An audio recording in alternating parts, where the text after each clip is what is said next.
ओम शांति।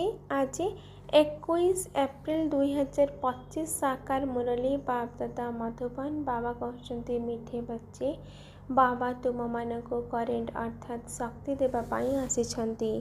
जदि तुम मैंने देही अभिमानी स्थिति रे अवस्था बुद्धि जोग एकमात्र बाबा सहित लगी तेरे बाबा निरंतर करेन्ट मिलू। आज प्रश्न सबुठ बड़ आसुरी स्वभाव कौन जहाँकि तुम मानक भितर रहिबा उचित नुहे।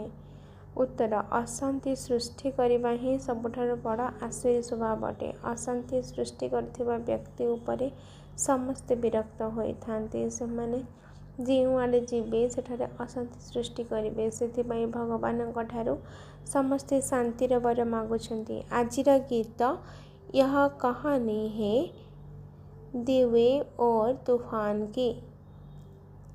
यह कहानी है दिवे और तूफान की। ओम शांति। धारणा पाई मुख्य सार 1 नंबर पाठपढ़ा आधार रे बहुत रोजगार होता है। सेथिपाई खुशी खुशी रे एही रोजगार करने को हेबा। पाठपढ़ा समय रे केबे भी हाई अर्थात अलसुआ आदि न आसु एवं बुद्धि जोग एणेतेणे न जाओ एप्रति ध्यान देवा हेब। ज्ञानर पॉइंट्स गुड़ी को खातार लिखा सहित से गुड़ी को धारणा कर चल। 2 नंबर पवित्र होई बाबा हृदयर स्नेह पाइबार अधिकारी हेबाकु पड़िबो। ईश्वरीय सेवारे प्रवीण हेबाकु पड़िबो। निजे भल रोजगार करने सहित अन्य मानक मध्य कराइबाकु हेबो। आजिर वरदान मर्जिबा जन्मर स्मृति द्वारा सर्वबंधन कर्मबंधन गुड़ी को समाप्त करुवा कर्मयोगी हुआ। विस्तार तुम मानकर एही वर्तमान एही मर्जिबा दिव्य जन्म कर्मबंधनी जन्म नुहे कर्मयोगी जन्म। एही अलौकिक दिव्य जन्म रे ब्राह्मण आत्मा स्वतंत्र अटे परतंत्र नुहे। एही देह मध्य तुमको उद्धार सूत्र रे मिली। सारा विश्व रे सेवा करबा पाई पूर्ण शरीर शक्ति भरी बाबा यहाँ चलाउछंती।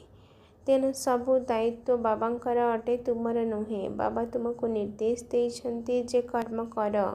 तुम्हें स्वतंत्र अट चलाइला बाला चलाउछंती। एही विशेष धारणा आधार रे कर्मबंधन गुड़ी को समाप्त करी कर्मयोगी हुआ। आजिर स्लोगान समयर समीपतार आधार हेला बेहद्र वैराग्य वृत्ति। समयर समीपतार आधार हेला बेहद्र वैराग्य वृत्ति। अच्छा मीठे मीठे शिखिलाधि संतान मानक प्रति माता पिता बाप दादा मधुर स्नेह संपन्न शुभेच्छा एवं सुप्रभात। आत्मिक पितांकर आत्मिक संतान मानक नमस्ते। आत्मिक संतान मानकर आत्मिक माता पिता बाप दादा को याद प्यार नमस्ते नमस्ते नमस्ते। शुक्रिया बाबा शुक्रिया। अच्छा ओम शांति।